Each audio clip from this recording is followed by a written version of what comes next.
Бәріңе сәлем оқушылар. Бүгін сіздермен ағылшын тілінің 6 сыныбындағы 59 бетіндегі can, ability and permission тақырыбын талқылайтын боламыз.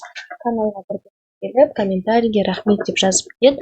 Және де каналда 10 000 подписчик болған кезде мен өзімнің кім екенімді айтамын. Мүмкін мен сенің мұғалімің шығармын. Сонымен бастаймыз. Бірінші тапсырмада сендерге айтады. Look at the sentence and answer the question. Яғни мына сөйлемдерге қара және сұраққа жауап бер дейді. Міне мен жауабыма жазып қойдым. Бірде бізде A and B болады. Екіде бізде B, C and E болады. Және де үште can't болады. Төртте no, we don't болады. Енді екінші тапсырмаға келдік. Екінші тапсырмада және мына сөйлемдерге қарап, қай кезде permission, қай кезде ability болатынын айтуымыз қажет. Енді қараймыз. Бірінші сөйлемге назар аударайық. Ең біріншісінде сендерге айтады I can swim деген. I can swim дегеніміз мен жүзе аламын. Яғни бұл бізде әрине ability қабілет. Жалпы ability деген ол қабілет, permission деген ол рұқсат. Енді I can swim мен жүзе аламын, ол бізде A жауап болады. Ability қабілет. You can't use your mobile phone in class. Яғни сен қолдана алмайсың телефоныңды сыныптың ішінде. Бұл әрине бізде рұқсат яғни нұсқап тұр, сен қолдана алмайсың телефоныңды деп, ол бізде permissionға кетеді. Үште my father can speak German and French. Менің әкем сөйлей алады немісше және французша. Яғни бұл бізде ability қабілет. You can wear jeans if you want. Сен кие аласың джинсты егер сен қаласаң. Бұл бізде рұқсат. Төртте мысалы аналарың айтады ғой, бүгін сендерге рұқсат мороженое жеуге деген сияқты. Бесте you can go to the cinema this evening. Сен осы кеште кинотеатрға бара аласың. Бұл бізде әрине permission, рұқсат.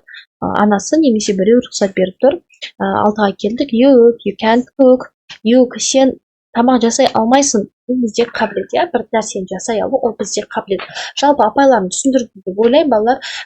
Can, ability, can деген істей аламын, жасай аламын деген мағынаны білдіреді. Егер істей алмайтын, жасай алмайтын болсаңдар, can деп қолдана аласыңдар. Мысалға, I can't fly. Мен ұша алмаймын деген сияқты.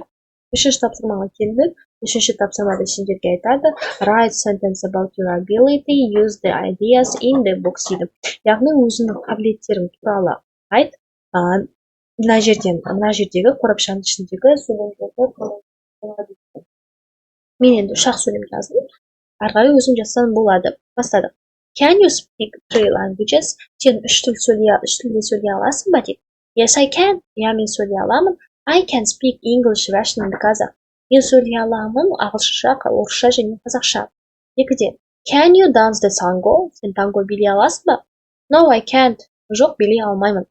Can you play an instrument? Сен инструментте ойнай аласың ба? Yes, I can. Ойнай аламын.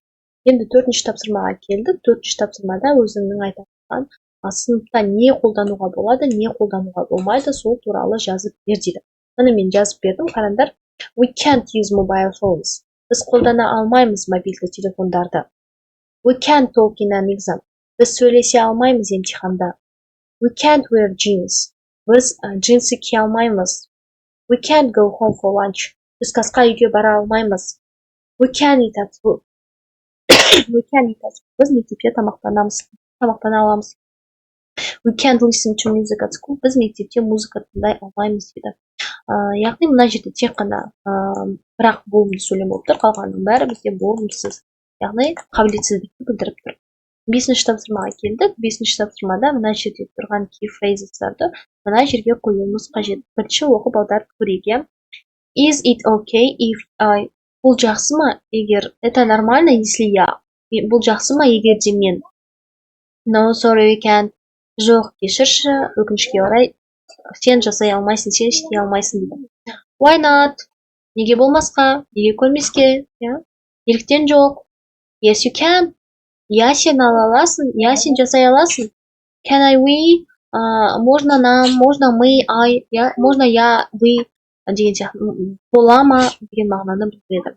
Ары қарай енді осы сөзді мына жерге қоюымыз қажет. Бастадық. Бізде мына жерде бір-бірден оқып аударып берейін сендерге. Джейк айтады. Mom, is it okay if I go to Sean's house? Мама, это нормально? Бұл жақсы ма? Бұл барсам болады ма Шонның үйіне? No, sorry, you can't.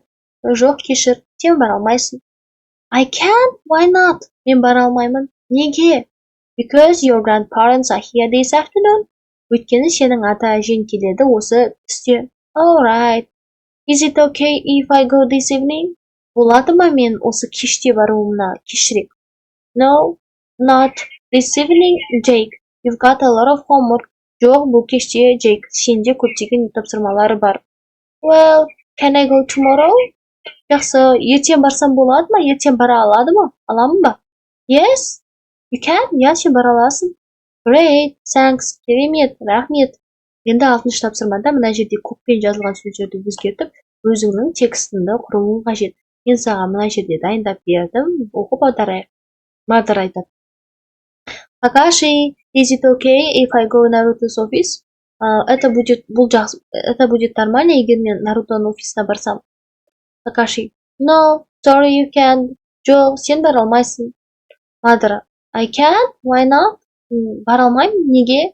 Because his office isn't empty. Өйткені оның офисі бос емес. All right, is it okay if I go this evening then? Жақсы, осы кеште бара алсам болады ма кейінірек? No, not this evening. Бұл кеште емес, Мадыра. Well, can I go tomorrow? Онда ертең барсам болады ма? Yes, you can. Я, сен бара аласың. Great, thanks. Мадара мен Какашидің онда өздерінің аттарын қоясыңдар ғой, балалар. Жалпы сабақ ұнаса, комментарийге рахмет деп жазыңдар, каналға тіркеліңдер, себебі мен мүмкін сендердің апайларын шығармын, даусымды өзгертіп қойған. Goodbye, have a nice day.